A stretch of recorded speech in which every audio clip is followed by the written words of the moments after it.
We're going to do some news now, and because I have a different setup, I've now got to read it all off my phone. So if I'm squinting, in fact, you know what? I'm giving up already. I'm having the glasses on.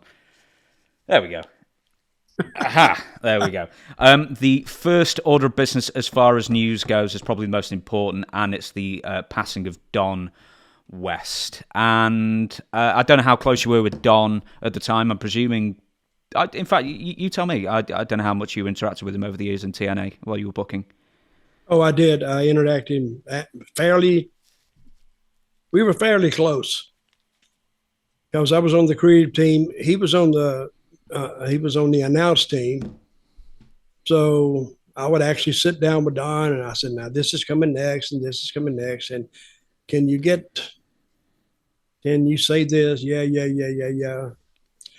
But it actually got to a point to where someone in higher management didn't like Don. And I don't know why. And I shouldn't mention her name, but I'm going to. It was Dixie Carter. She didn't like his announcing and wanted to get rid of him. And I went to his defense. I said, no, why don't I start working with Don a little bit? Because Don he worked for Home Shopping Network for years and years and years. Apparently it was Shop at Home Network, so it was a rival too. Yes. And all he did, he just hawked stuff to sell. And he talked 9,000 miles a minute. But for wrestling, I told him after I got to, kind of guiding him along a little bit. I mean, you didn't need to put words in his mouth. You needed to take words out of his mouth and tell him to slow down and be more deliberate.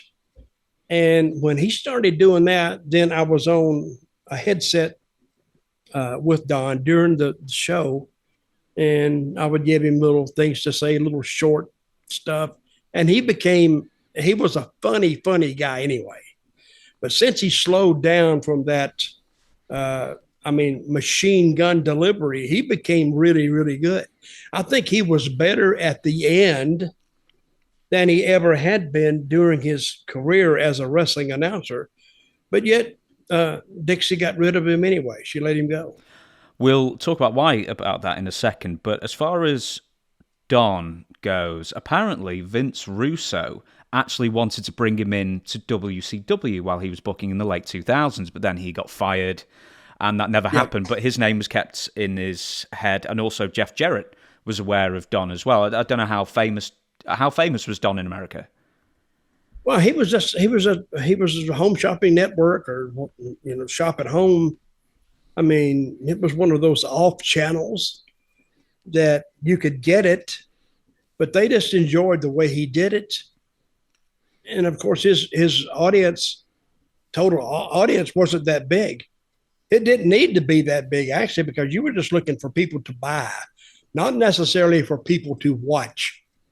And he sold, just gobs and gobs of merchandise, cheap stuff. And they would get those orders. But that's where they became enamored with him. And Vince knew him first. And then Jeff knew him. And that's where I met him. I'd never even heard of him before because I don't watch those shopping networks. And you got to think about somebody who watches the shopping network. You sit at home, all of a sudden, this guy's trying to sell you something that you're not intending to buy anyway. But yet his delivery, you're thinking about wrestling. How would he do as a wrestling announcer? He didn't even much like wrestling, to tell you the truth. He wasn't even a fan. He did what he did, but a great guy. And my condolences to his family and his friends, because he was one of a kind. He was like, when you met Don, it's like you've known him 10 years. I mean, there was no like get to know you period. It's like, it's like an old friend, and he affected you that way. Don was very good, a good friend, and I really like Don. Good guy. I'll make this sort of comment because he wasn't a wrestling fan beforehand. Is it I can't remember what famous college basketball coach it was. I think it was something like that, where he said he's not looking for people who can play basketball. He's looking to find people who can jump because he can teach them how to play basketball afterwards. Is it the same as Don? It's like he doesn't know anything about wrestling, but he already knows how to talk, and that's... Oh, yeah. That's exactly him. He could talk. You didn't have to... I mean, I couldn't teach him anything about talking. I mean, actually, he'd be teaching me. But I don't think you can teach the way that he talked. He was nonstop and never missed a beat, and could...